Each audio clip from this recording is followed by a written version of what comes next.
So I'm going to tell you about n-body pornography. If you don't know what's meant by n-body, I will tell you in a few minutes. If you don't know what's meant by pornography, then you tell me what planet you're from, because I've always wanted to meet aliens.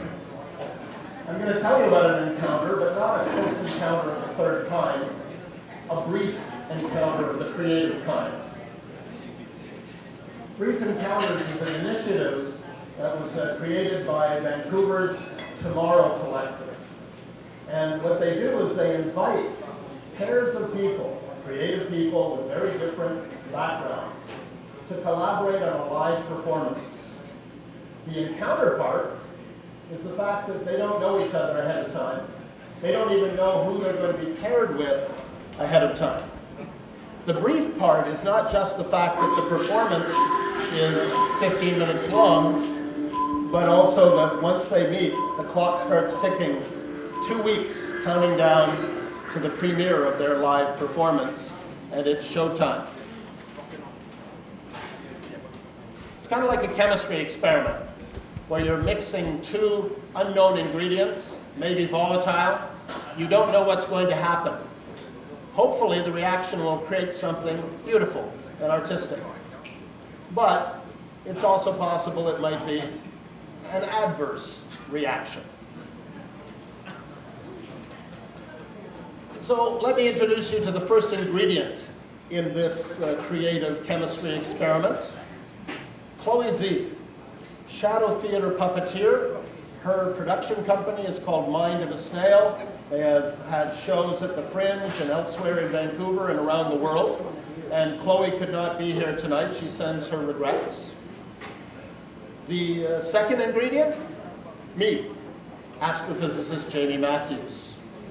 So we were first mixed together on the 13th of September 2012. That's when we found out that we were the pair in the brief encounter.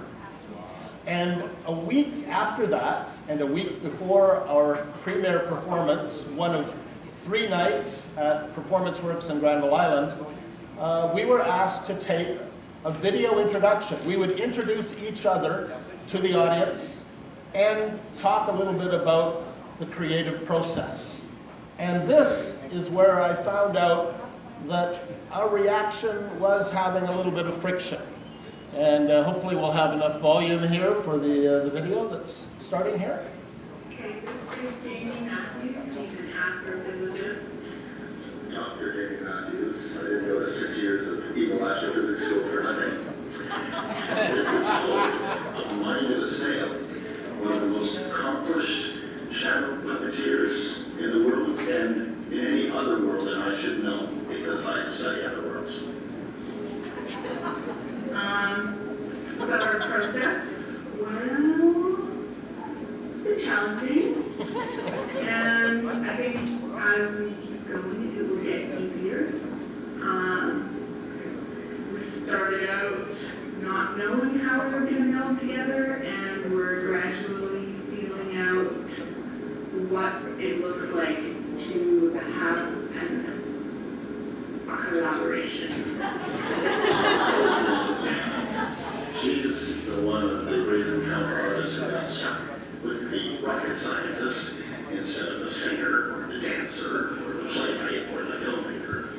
And so, what I do is more capitalist than can, with Carmen or, my NATO hydrodynamics and like that. So Chloe is the one that's been facing the challenge. I haven't actually found it as challenging. I use her art form, her medium, her enthusiasm, and her passion to basically channel my ideas. And so this is a great opportunity. Normally I get to show really, really cool, realistic images of other galaxies and animations of planets and other stars. And we're doing the same thing sometimes, except now it's with puppets and shadows.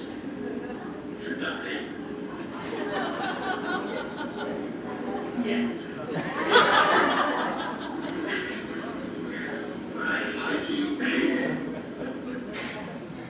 So that was the first time I realized how uncomfortable Chloe was.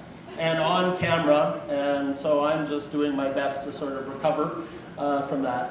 But I'm glad that we have this, because it's a document of where we were as a collaborative team 7 days after we met.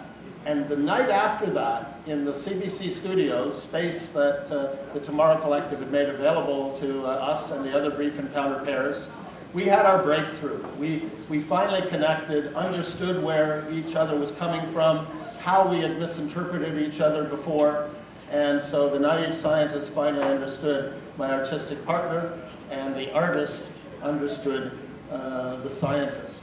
But that left only 6 days.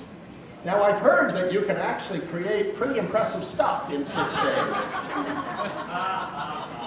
I'm going to leave it to you to decide whether we did. I don't have time to show you the entire performance, which is called For the Time Being, but I'm going to show you the opening of Act 1 to set the stage, and then we will go from there. And this is actually taped on the second of 3 nights. It's not the opening night. Unfortunately, we don't have that record. Based on a true story, the story of the universe.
I was sitting in the theater thinking to myself, will this never end?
part of the first act. In the second act, we travel back in time to the birth of the universe, the birth of the solar system. But in Act 3, we go forward to a future event in which two galaxies are going to collide and interact. And we show this with a supercomputer N-body simulation, where N is a large number of test particles in the model representing a large number of stars gravitationally interacting. However, we decided to set this N-body simulation in a scene of a 70s style porno movie. And hence the title of tonight's presentation, N-body Pornography, Rated R. And so now we're going to go forward to Act 3. We're on a collision course. You, me, everyone and everything on Earth, and in our Milky Way galaxy. The Milky Way is our city of stars, of which the sun is just one of several 100 billion solar systems. And we see it from inside the galactic city limits. But at night, we can only see it from far outside our human city limits and away from the bright glare of city lights. We're going to crash with another galaxy, M31, Andromeda. This is the largest city of stars close to us. When close means about 2 million light years away. But close is going to get a hell of a lot closer. So close that the Milky Way and Andromeda are actually going to occupy the same space. And yet there will be no physical contact. Kind of like some human relationships I know.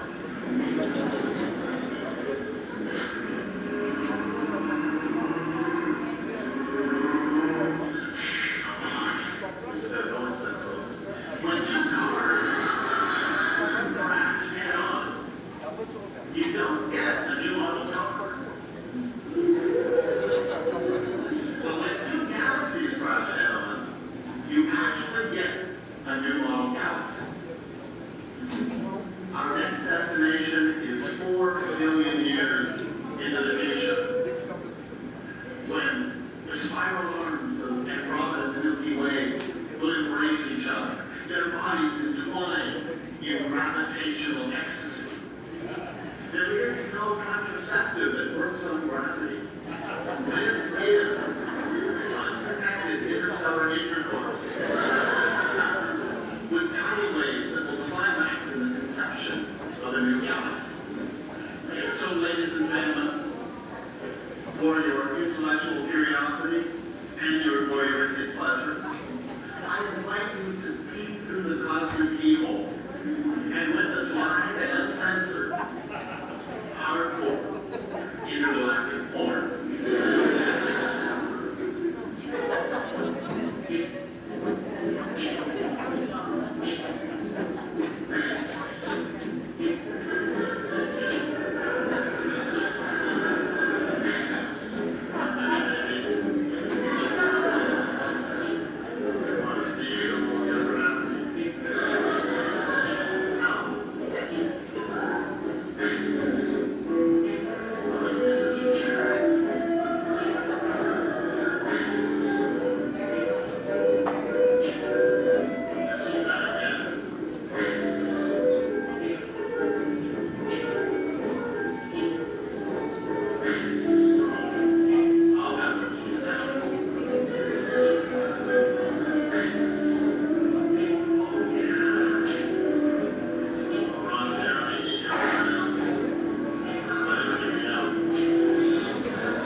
And that isn't the end of our performance, nor is it the end of my connection with collaborations in art and collisions of galaxies. Because about 2 years later, I came back to the same subject in a new collaboration with artists, this time film and television directors, Tara Hungerford and Eric Hogan and their team at Two Stories Productions. The Knowledge Network commissioned us to make what I consider to be space astronomy music videos to run between shows on Knowledge. And one of the ones that I wanted to make was about Milky Way and Andromeda. Strangely enough, Knowledge wasn't too keen on the porno theme, so we took a different tack, and let me see what you think about this.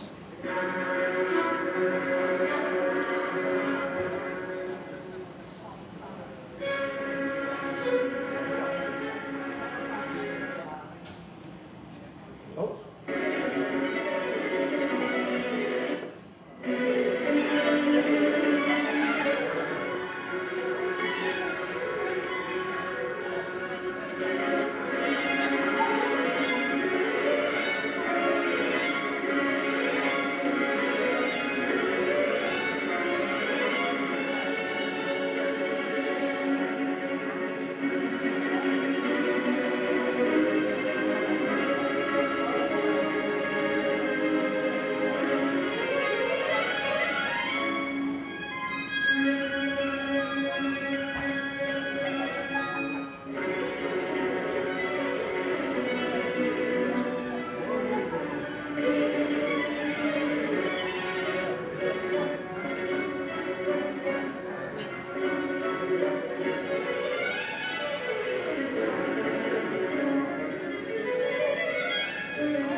And with that, I'd like to thank you for being willing eyewitnesses to collisions of galaxies, puppets, curiosity, and imagination.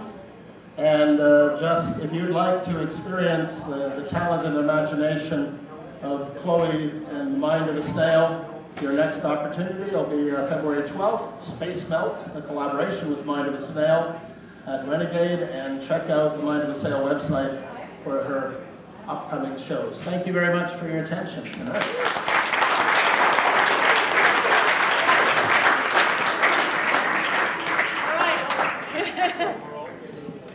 All right, so I think we have time for 1 or 2 questions. Anyone? Yes.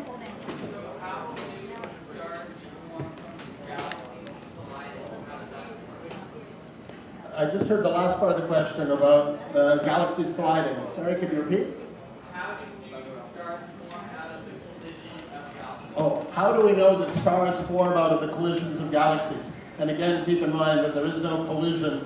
It's the gravity of the galaxies which are causing the stars in them and the gas in them to move into different directions. What happens is that some of the gas between the stars is basically squeezed by these gravitational forces, and that triggers their collapse under their own weight, and that's how stars are born.